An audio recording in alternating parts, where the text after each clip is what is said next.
আমার কথা শোনার জন্য আপনাদের স্বাগতম। বন্ধুরা, জাকসু নির্বাচনে জামাত শিবিরের ভূমিধস বিজয়। ঢাকা বিশ্ববিদ্যালয় থেকে জাকসু নির্বাচন, প্রত্যেকটা জায়গাগুলোতে জামাত শিবিরের এমন ভূমিধস বিজয় আগামী দিনে জাতীয় সংসদ নির্বাচনকে কতটুকু প্রভাবিত করবে এবং আগামী জাতীয় সংসদ নির্বাচনে জামাত ইসলাম আসলে কি সরকার গঠন করবে কিনা সেটি নিয়ে আজকে আমরা আলোচনা করার চেষ্টা করব। বন্ধুরা, বিএনপি এখন বুঝতে পারছে আগামী জাতীয় সংসদ নির্বাচনে বিএনপির পরিস্থিতিটা কোন দিকে ধাবিত হতে যাচ্ছে। আপনারা জানেন, জামাত শিবির বা জামাতে ইসলাম তারা এখনো পর্যন্ত বিভিন্ন জায়গাগুলোতে তারা জয়ী লাভ করে আসছেন।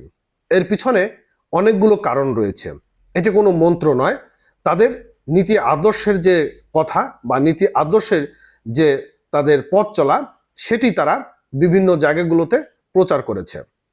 আশ্চর্যজনক ব্যাপার হলো, একটা বিষয় খেয়াল করবেন, যেখানে বলা হয় আগামী দিনে জামাত ইসলাম ক্ষমতায় আসলে নারীরা নিরাপত্তা থাকবে না, তাদের বোরকার মধ্যে ঢুকাই দেবে, সেখানে নারীরা এখন জামাত শিবিরের প্রতি ঝুঁকে যাচ্ছে। এটি সব থেকে বড় আশ্চর্যজনক ব্যাপার। এর পিছনে আসলে দায়টা কার? আপনারা জানেন, বিগত আওয়ামী লীগ সরকারের সময় আমরা দেখেছি বিভিন্ন বিশ্ববিদ্যালয়, কলেজ, ইউনিভার্সিটিগুলোতে নারীরা ছাত্রলীগ কর্তৃক অনেক হেনস্থার শিকার হয়েছে। এবং 5ই আগস্টের পর আমরা একটা বিষয় খেয়াল করলাম, সেটি হচ্ছে 5ই আগস্টের পর বিএনপির বিভিন্ন নেতাকর্মী দ্বারা দেশের অনেক নারীরা তারাও হেনস্থার শিকার হয়েছে। এখনো বলতে পারেন জামাত কি এই কাজগুলো করেনি? দু একটি বিচ্ছিন্ন ঘটনা ছাড়া, তাছাড়া আপনি বড় কোনো ধরনের ঘটনা দেখাইতে পারবেন না। বর্তমান সময়ে এই যে ভার্সিটির নির্বাচনগুলো হচ্ছে, এই ভার্সিটি নির্বাচনে জামাত শিবিরের জয়ের পিছনে কিন্তু শুধু যে ছাত্রীদের অবদান রয়েছে সেটাও কিন্তু নয়, ছাত্রীদের মায়ের অবদানও কিন্তু রয়েছে। হয়তোবা সেখানে স্কুলের বা কলেজের যে ছাত্রীরা রয়েছে তাদের মা বলে দিচ্ছে তোমরা ছাত্র শিবিরকে ভোট দিও, তা না হলে তোমাদের নিরাপত্তাটা অনেক কমে যাবে। এই যে নিরাপত্তার ব্যবস্থাটা, এটি কিভাবে আসলো? এটি কি একদিনে আসছে? না, এই ঘটনাটা কিন্তু একদিনই আসেনি, এটি আস্তে আস্তে তৈরি হয়েছে। আওয়ামী লীগ থেকে বিএনপি আমরা প্রত্যেকটা আন্দোলন দেখেছি বা তাদের সময়কাল দেখেছি, সেখানকার নারীরা কিন্তু কখনোই নিরাপত্তার স্থান আমরা দেখতে পাইনি।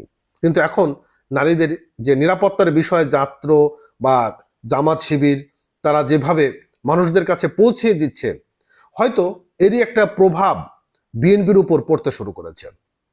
আগামী নির্বাচনে অনেকে বলছেন, ভাই আওয়ামী লীগ দেখেছি, বিএনপি দেখেছি, এবার আমরা জামাতকে দেখতে চাই, দেখি না একটা বার এনে কি করতে পারি।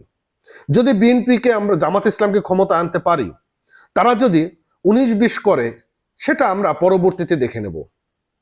তো এই যে বিষয়টা এখন মানুষের মধ্যে জামাত ইসলাম ছাত্র শিবির একটি ঝোঁক চলে আসা, ভাই এটার জন্য কাকে দায়ী করবেন আপনি? এটার জন্য তো বিএনপিকে দায়ী করবেন, এটার জন্য তো আওয়ামী লীগকে দায়ী করবেন, তাই নয় কি? যেখানে নারীদের নিরাপত্তা দিতে পারছেন না, মুক্তর কথা বলছেন, নারীদের স্বাধীনতার কথা বলছেন, অথচ নারীরা কি স্বাধীনতা পেয়েছে?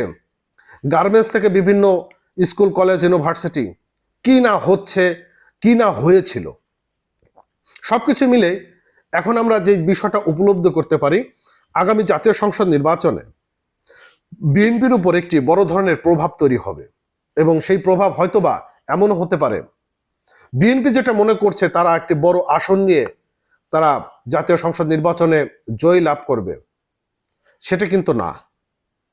এমনও হতে পারে জামাতে ইসলাম একটি বড় আসন নিয়ে নির্বাচনে জয় লাভ করলো, তখন কি মনে হবে আপনাদের?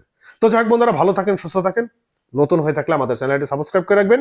আর এতক্ষণ ভিডিওটি দেখার জন্য ধন্যবাদ। আর পেজ থেকে দেখলে অবশ্যই ভিডিওটি সর্বোচ্চ শেয়ার করবেন। ধন্যবাদ এতক্ষণ সঙ্গে থাকার জন্য।